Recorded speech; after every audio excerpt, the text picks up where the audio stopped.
All right, Shalom. First and foremost, I'd like to start off by giving all praises, honor, and glory to Yahweh, Bahasham, Yahweh Shai, Bahasham, Rakah HaKodash. Double honors unto the apostles of Great Millstone who rule and teach well, and salutations to the brethren that are pushing out this word in truth and in sincerity. All right, this is your brother Yahweh Allah from GMS Chicago coming at you again with another lesson. All right, now in this video, I want to go into the topic of, you know, not letting wicked women gad abroad. All right.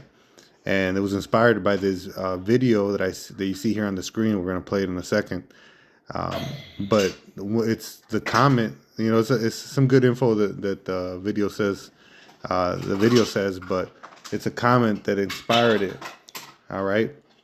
Stating that he understands with all the confusion that these women bring out. He understands why previous societies have always tried to limit the movement of women, and there's always an exception in the rule to the rules, right?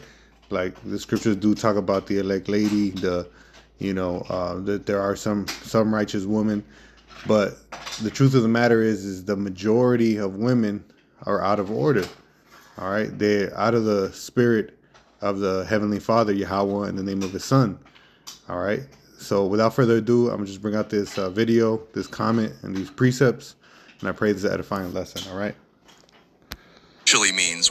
What she actually means when she says, my ex was a narcissist. I couldn't manipulate my ex. My ex was a loser. She wasn't able to get him to commit, and she's bitter. My ex was controlling. She is a turbo slut, and she wasn't attracted to him enough to submit to his boundaries. I get bored easy. I'm a turbo slut. I've been busy. You're not a priority. You're insecure or controlling. Your boundaries are limiting her ability to keep her options open and monkey branch. A real man would. She's trying to manipulate into behavior that will limit your options and increase hers. He's just a friend. He's either a backup plan or someone she might hook up with if she thinks she can get away with it. I'm fine. She wants you to guess what's wrong with her. I love you, but I'm not in love with you. She's not sexually attracted to you anymore. I need space. She's bored with you and another guy is actively auditioning. You're an asshole. I want to fuck you. We're not having sex tonight. She's actively thinking about fucking you but wants to preserve her reputation. I don't normally do this. She's done this before, but she doesn't want to seem like a slut. I wish you would communicate more. She's feeling insecure and she wants you to tell her that you love her. What she actually... So as you can see, these women do have a lot of manipulation in the sayings that they commonly say. All right, and a lot of it is to mask that they want to partake in whoredom or to manipulate the man into doing after their own will.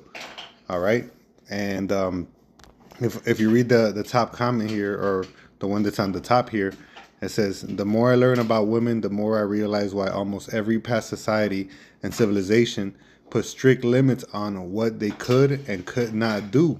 And that's the truth, because if you give them liberty to get abroad, all right, it's gonna multiply into wickedness.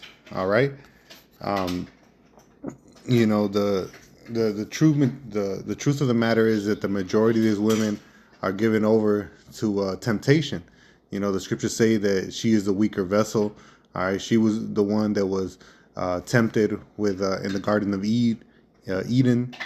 Okay, and if they're given free reign, all right, as the weaker vessel, it's only going to amount to more wickedness. All right, King Solomon said it himself that amongst these women he didn't find the wisdom that he sought for. All right, let's read that here in book of Ecclesiastes chapter 7 and verse 27. It says, behold, this have I found, saith the preacher, counting one by one to find out the account, which yet my soul seeketh, but I find not. One man among 1,000 have I found. All right, so one man among 1,000 he found with wisdom, but a woman among all those have I not found. So that means in order to find one righteous woman, you got to go through more than 1,000. All right, and there was Sarah, but even Sarah laughed when the angel told him she was gonna have a baby again at her old age. Okay, and then lied about it when the angel said, "Why did you laugh?" Okay, so these women are the weaker vessels. The scriptures At the end of the day, the Lord set them to be a helpmeet unto a man. All right, and if in any role outside of that is going to come out to push forth wickedness, man. All right, confusion. All right, it says, lo, this only have I found, that Yahweh hath made man upright, but they have sought out many inventions, And at the end of the day, in order for a man to save his household, all right, he's got to be on point himself as well. It says, because if it doesn't hold himself in the fear of the Most High, his house shall be soon overthrown. All right, quickly overthrown. All right, and that's regardless of the woman, man. So we got to make sure we're on point too, and note and take in mind that these scriptures were written for our benefit, man. These women are out of order, all right, and they should be in order, and ultimately the Lord's going to put them in complete order when He comes back and establishes justice and righteousness in the world. All right. Let me keep going here. This is the book of Genesis, chapter 3, and verse 16. It says, unto the woman he said, I will greatly multiply thy sorrow, and thy conception in sorrow thou shalt bring forth children, and thy desire shall be to thy husband, and he shall rule over thee. Okay, so from the beginning, that's how the Lord created them, to be ruled over by their husband. Okay, being the weaker vessel. All right, they needed to be leaded in righteousness, which is why I mentioned the man also has to be leading in the spirit of the Most High. All right, because it doesn't matter if the condition of the woman, if the man's not on point. Okay, but nevertheless, these women will still try to manipulate that man into thinking that they know what's right in the spirit. It's confusion, man. That's why they just got to be in subjection. Okay, and so we just read in Sirach that the majority of women do not have what his soul sought for, which is wisdom. All right, so that means that they got to be keepers at home. All right, this is the book of Sirach, chapter 25, and verse 24. It says, of the woman came the beginning of sin, and through her we all die. Give the water no passage, neither a wicked woman liberty to gad abroad. And if you have all these women out here just gadding abroad, half dressed, all right, not showing any shame, being shameless, then it's just gonna amount to more wickedness, to more temptation out there in the world. All right, you're gonna have adultery running rampant. You're gonna have the breaking down of order. All right, the breaking down of kinds. All right, verse 26 says, if she goes not as thou would have her, cut her off from thy flesh, and give her a bill of divorce, and let her go. These were the old customs of that was given to that came during the time of Moses. All right, because of the hard-heartedness of Jake, man. They were hard-headed. Okay, but it was not so from the beginning, like Yahushua said. All right. But here's an example letting you know that you're not supposed to let them gad abroad. Okay, so that was the dude that commented Really means when was in the spirit. All the confusion that they bring forth, man. They got to get put in check, man. All right, that's why you see all manner of covetousness, all right, idol worshiping of these women. All right, and all these vile affections out here, because they've been allowed to gad abroad, man. If a man were to have more than one woman, like many men of the Lord had, it would be behind their closed doors, not for everybody out there to be lusting at, and be putting it out on display. All right. But let me keep going here. This is the book of Sirach, chapter 26, and verse 8. It says, a drunken woman and a gadder abroad causeth great anger, and she will not cover her own shame. Okay, and that's what happens, man. You know, you always got people fighting over these women. You know, especially you out there in a club or in a bar. You know, you always see that popping off, man. You know, people fighting over these women, all right, causing anger, all right, and they love it. They love to have it so. They run off laughing and shit, thinking all this shit's a game when people get killed, man. We just read it in Sirach 25. It says, "And through her we all die." All right. It says the whoredom of a woman may be known by in her haughty looks and eyelids, and that's all the rave today. You know, doing the eyelids, painting the eyelids, doing the eyelashes. All right. It says, "If thy daughter be shameless, keep her in straitly." All right. So you're supposed to keep her under control, man. Not letting her gad abroad. It says, "Lest she abuse herself through much liberty." All right, you have give her much liberty, she's gonna abuse herself. She's gonna be jumping from one man to the other man. All right, watch over an impudent eye, and marvel not if she trespass against thee. You know, because these women are gonna go off, man. You know, and they're not gonna be in order until the Lord comes back and sets order. You know, now you had the time of King David and King Solomon, where you had the most resemblance of the kingdom of heaven on earth, and they were on point. You know, but like the scripture says, a new thing has been created, has been seen under the earth, that a woman shall compass a man, and these Edomites have given these women liberty to gad abroad. That's why whoredom is running rampant. All right, it's out of order. All right, so this world, this current wicked world, is not a God fearing, doesn't have God fearing nations, doesn't have, you know. True servitude of the Most High, man. Which is why the Most High is going to come back and destroy this place like he did Sodom and Gomorrah.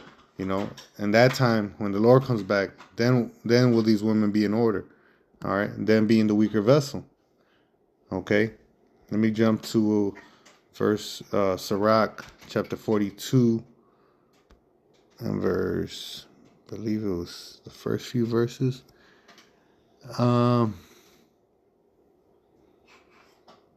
I'm starting in verse 11. This is Sirach chapter 40, verse 11. It says, "Keep a sure watch over a shameless daughter, lest she make thee a laughingstock in thine enemies, and by word in city," all right, "and reproach among the people, and make thee ashamed before the multitude." All right. So again, you know, having that control, that watch over these women. It says, "Behold not everybody's beauty, and sit not in the midst of women. For from garments cometh a moth." All right. So every time you have garments, clothes, you know, eventually you're going to see a moth come and try to eat that clothes. All right. It says, "And from women, wickedness." So eventually among them, we read it in Sirach, in Ecclesiastes. All right. King Solomon said, one among 1,000 he didn't find. So the majority of them is going to come out wickedness, man. Just like a moth comes to the garments, wickedness is going to come from them. That's why they got to get kept in straitly. All right. And that's, you know, they're giving liberty to gad abroad today because Esau Edom is under control. It's his time to rule. The time of the Gentiles is here. All right. But it's also to show you the wicked example of what not to do. All right. If you give these women liberty, it sounds good on paper, right? It says, oh, yeah, like Esau says, we're all equal. We're all the same. But look at the reality of what happens, man. Now whoredom and adultery is run rampant. The women are whores, and the children and the sons are homosexuals. All right. Wickedness, it starts to abound, man. All right. So that comment was very much on point, man. You know, there was a need for these women to be under subjection, man. Okay. That's it. He says, my ex was a narcissist. Let me jump back over here. I finish it off with this last precept here in 1 Timothy chapter 2 and verse 9. It says, "In like manner also the women adorn themselves in modest apparel with shamefaced and sobriety, not with broidered hair or gold or pearls or costly array, but which becometh women professing godliness with good works. All right, so they got to adorn themselves modestly, not with the breasts damn near popping out, or with clothes showing all their curves. All right, they got to be modest. Okay, which that professes godly works. All right, and good works. Verse 11, it says, "Let the woman learn in silence with all subjection, but I suffer not a woman to teach, nor to usurp authority over the man, but to be in silence. For Adam was first formed, then Eve. And Adam was not deceived, but the woman being deceived was in the transgression." And that's the point. Because they're the weaker vessel, because they're easily deceived, they're easily given over to temptation. They got to be under subjection so that the man who can withstand those things more, which King Solomon found one man among 1,000. All right. So for the women that are looking for the right man, you want one that fears the Most High. Okay. But the man wasn't deceived. All right. He was able to, well, ultimately he ended up following his woman, which is an example to not follow after your woman. All right. And be your own man. But it just had to play out that way because this is the Lord's story. All right, He's showing us the knowledge of good and evil. Okay, but at the end of the day, the man wasn't has more strength to withstand these temptations. Okay, so that's why the Lord set them over these women. All right, to be under subjection. It says, "And Adam was not deceived, but the woman being deceived was in the transgression. Notwithstanding, she shall be saved in childbearing if they continue in faith and charity and holiness with sobriety." Okay, so that's how these women are going to get saved, is through childbearing. All right, and that's only if they continue in the faith and charity, man, because a lot of men of the Lord have had children with these women, but they turn to wickedness, man. So they also have to maintain that faith and charity. Okay, but and to keep that faith and charity, they have to not usurp authority over the man. They have to stay in subjection. Now, in this current wicked world, they can do whatever the hell they want to do because Esau, Edom, the self-proclaimed white man, has given them that liberty. All right, but if they truly fear the Lord, if they truly follow after the examples of the very few righteous women in the scriptures, then then they will take heed to the counsel. All right, so Couldn't manipulate I'll leave y'all with that. I pray this lesson was edifying. All right, this goes to show that the Lord is on point in putting these commandments over the women, because you see it in practice today. You realize through their actions why they needed to be in subjection. All right, so I pray this lesson was edifying. Like always, I want to end by giving all praises, honor, and glory to Yahweh, Bahasham, Yahweh Shai, Bahasham, Rakal HaKodash. Double honors unto the apostles of Great Millstone who rule and teach well, and salutations to the brethren pushing forth this word in truth and in sincerity. Until the next one, brothers, to say Shalom, Kwam Yasharallah, and Abba Babal.